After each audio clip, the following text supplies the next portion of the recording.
to the Spring tutorials. This is Sajjad.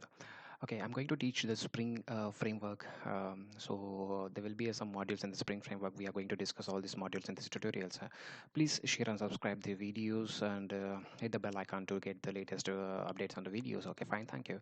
Okay, let's see that what are the modules we have in the Spring core. What are the modules we have? Spring in Spring we have a lot of four modules. We can say that three modules. We can say that one is the Spring Core module, Spring Data module, and Spring WebMVC. These are the three modules we have.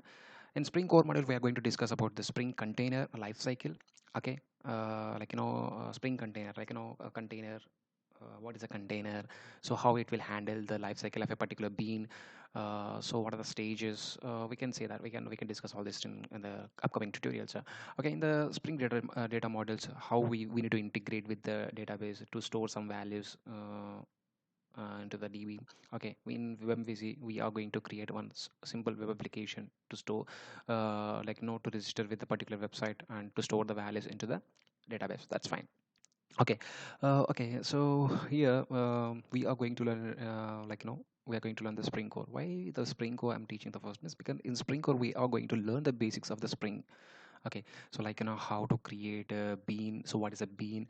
So what is context XML file, what we have to define in the context XML file. So how to get the bean, what is a container.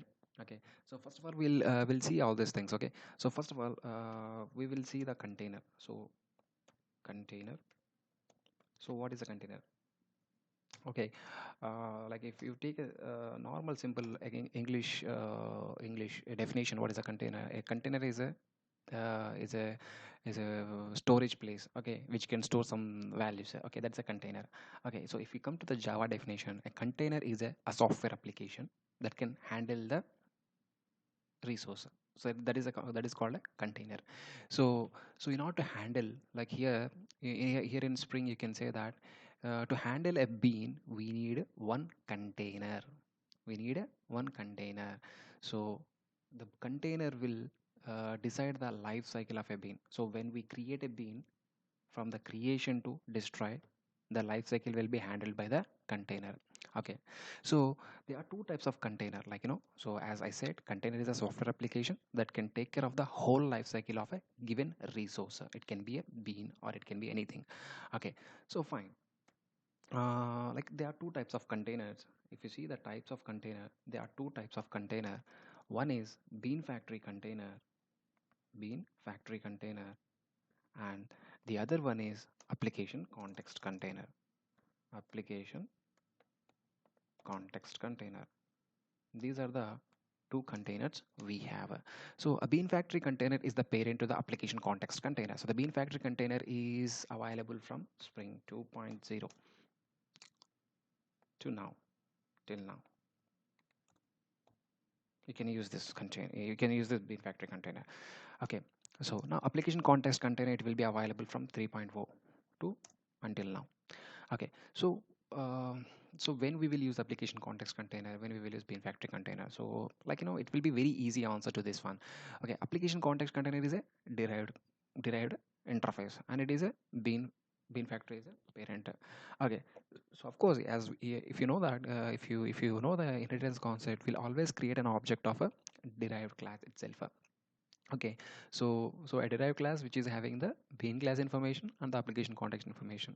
Okay, so here we have, if we create an object of bean factory, we can create an object of bean factory, but the thing is that we can access only the bean factory features only.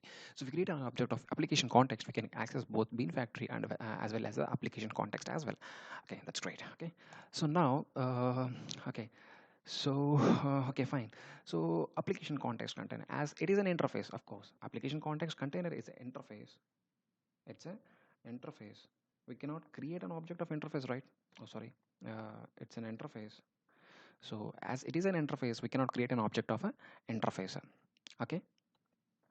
Okay. So, we cannot create an object of interface. So, what we need to do? So, we need some implementation classes for this interface. We need some implementation class for this interface. Then we got some implementation classes. Okay, so one is that class path XML application context, class path XML application context.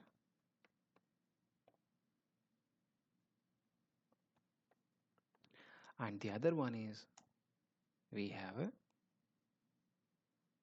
like annotation config application context, annotation config application context. These are the two application context we have.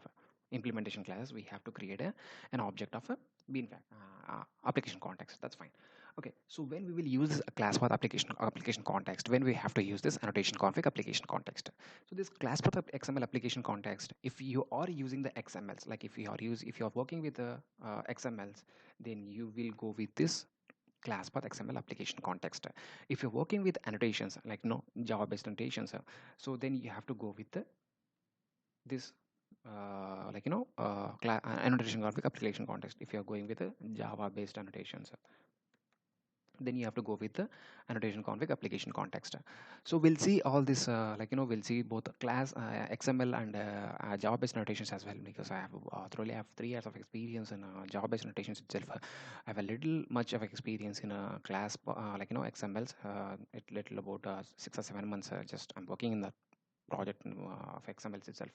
The current project which I'm working with is which is involved in XMLs only. Okay, fine. Okay, thanks for watching my video. Okay, if you like, please subscribe my videos. Please subscribe my channel. Okay, and hit the bell icon. Okay, thanks for watching. Okay, see you. Bye.